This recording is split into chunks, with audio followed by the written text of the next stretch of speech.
The Tigers signed Shelby Miller back on December 22nd. I'll have to go back and maybe air check it to see if we even mentioned it.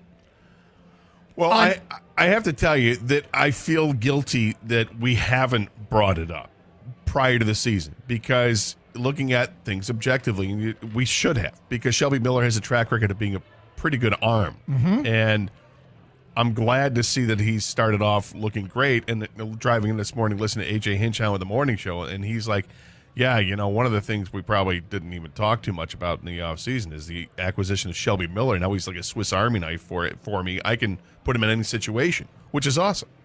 I can't quite remember back to 2016 if we talked about the day that we got the notification from the Tigers that they had just signed an undrafted free agent from the Mystic Schooners of the New England Collegiate Baseball League, a guy who didn't get drafted, went to play a collegiate summer league. The Tigers went out and watched this guy strike out 19 guys in 11 innings, and they said, yeah, let's sign this Jason Foley. Wow, you did a deep dive. Do you remember that? That's a deep dive. Do you remember that? Do you remember February 17th of 2023 when the Tigers claimed Tyler Holton off waivers from the Diamondbacks? I might. We might have done two. Did we do 2 straight shows about that? Like, nobody pays attention to these bullpen moves. And yet they have pieced together a bullpen that has pulled off the highly improbable. The Detroit Tigers have gone to extra innings 3 times this year. 4 innings. The Tigers bullpen has taken over with a runner on second base. Do you know how many of those runners have scored? None. Do you know how infrequent that is?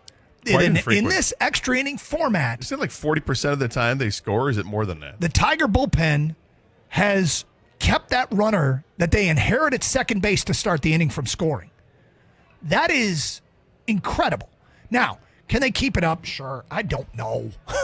And you don't know, and nobody knows. No. But when they tell you all spring long, we actually think our bullpen's going to be a strength, and then they come out and look like a strength in the first week, I'm inclined to start getting encouraged about that. But that's incredible.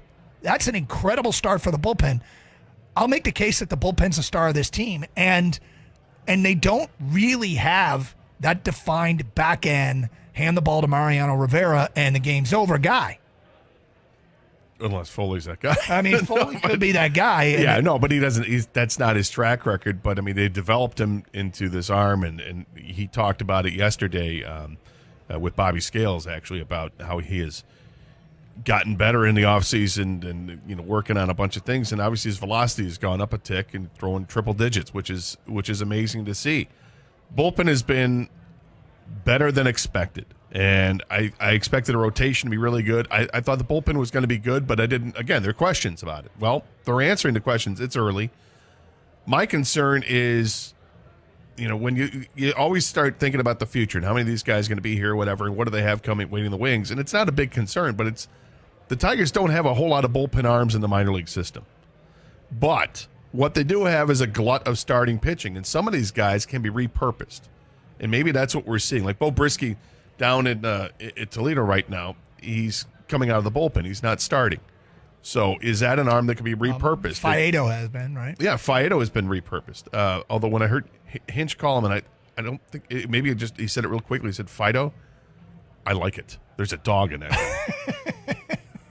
Unfortunately, that dog did give up a well, run. It is unfortunate. But I mean, you can't expect perfection. But so let's go back to the ninth inning yesterday. Oh, the pitch that Alonso hit out? The pitch that Alonso hit out was a great pitch.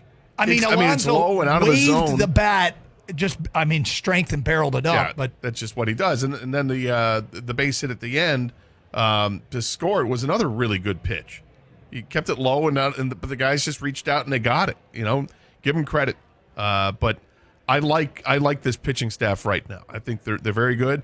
But they're also got to be very tired right now. They threw a lot of pitches yesterday in that doubleheader. I love doubleheaders, but that's the downside of the doubleheader is when you have to basically use your entire bullpen, which they did. Hey, saw Joey Wentz pitch. We had a Joey Wentz sighting. But to use the entire bullpen is tough, and then you got a game today.